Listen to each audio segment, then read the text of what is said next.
Hello, everyone, and welcome to a very special evening. We have breaking news.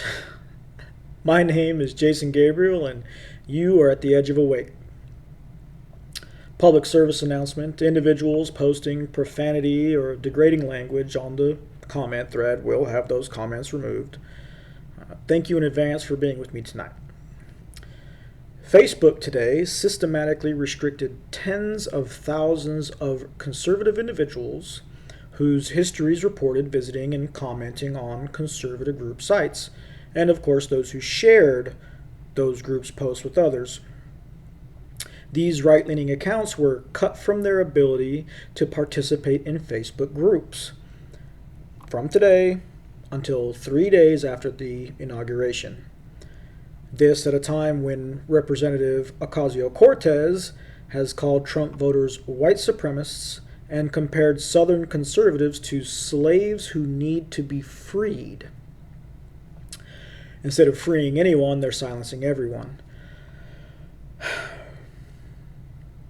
Some of you may wonder why the 23rd. It's pretty easy. Inauguration Day is the 20th. On the 21st, articles of impeachment for Joe Biden have already been issued and will be brought before the floor that day. And then they get another day for Facebook to crunch the numbers. Ocasio-Cortez was not only joined by the Green team with her foul language this week, but by Pelosi. And this doesn't change much. Of course, the normal theme of the day is to spread division wherever possible, so it's just more of the same. The move by Facebook was accomplished in two phases. First, by eliminating the client's ability to create new groups and events.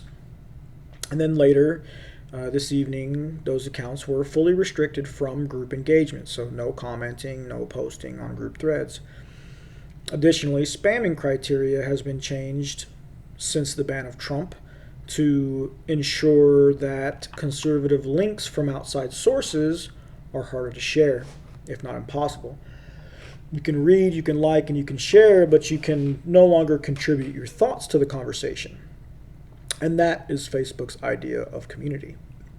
I've literally had this channel up for 48 hours, and even I'm unable to forward my message, a message of just common sense and nonpartisanship.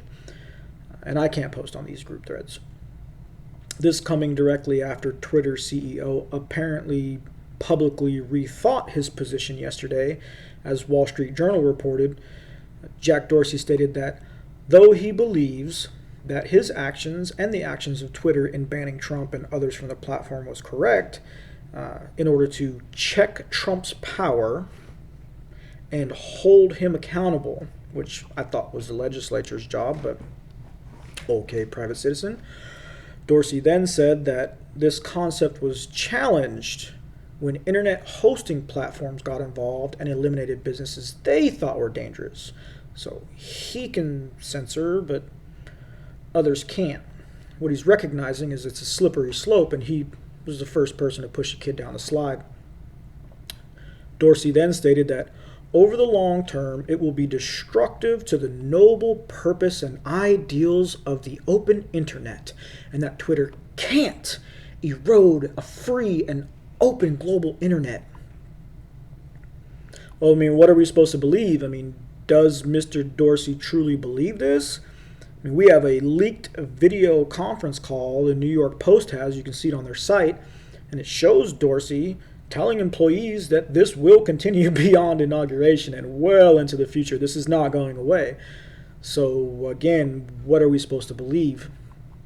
It's also important to note that 75% of all Twitter stock is owned by not individuals, but institutional investors. As I tried to explain to you guys in my first video about Twitter's estimated $5 billion market loss, this is where things get a little more complicated.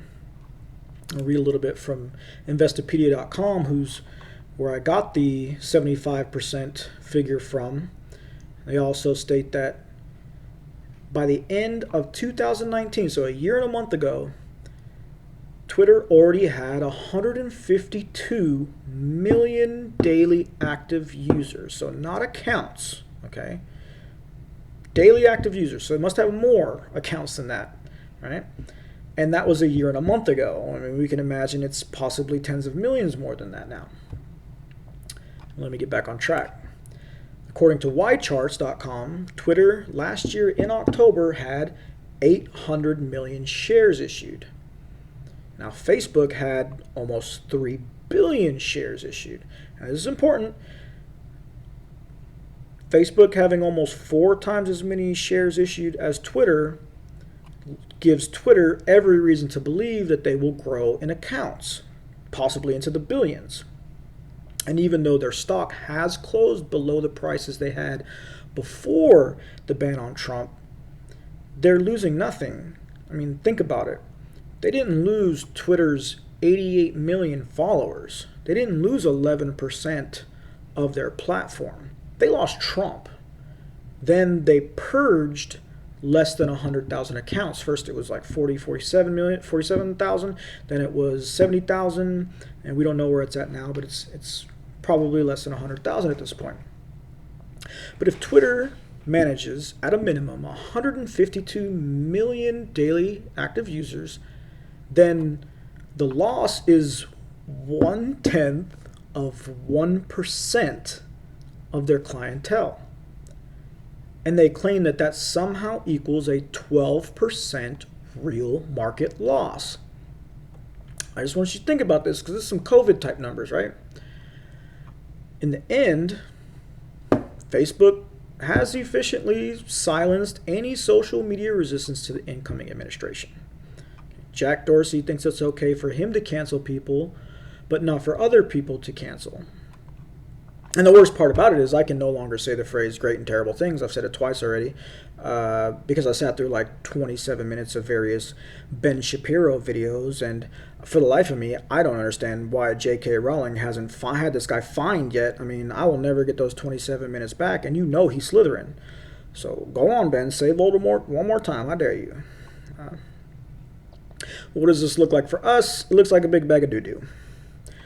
I'm just hoping, one, that I've explained this in a way that most of you can understand. I've tried to make shorter videos because YouTube analytics states that we all have about a 6-minute attention span. This goes a little bit longer than that, so hopefully you stick with it. And two, that literally nothing has changed and therefore nothing will change. That isn't me being a defeatist. That's me knowing that all the right people have been paid, and we will get into that in a later video. The biggest takeaway at this point is not a partisan, virtuous stance of democracy. I mean, this is big tech shooting with loaded dice. If you are in a position to buy stock, do it. This will likely be the lowest price you will see for Twitter forever. Unless we hit some kind of like market crash that affects big tech, and there aren't that many. Just remember, everyone on both sides of this political coin. It isn't about the politics. It's about the dollar. And that is what Facebook and Twitter's communities are really about. Thank you for your time tonight. I wish you all well, and I thank you for walking the edge with me. I'm Jason Gabriel.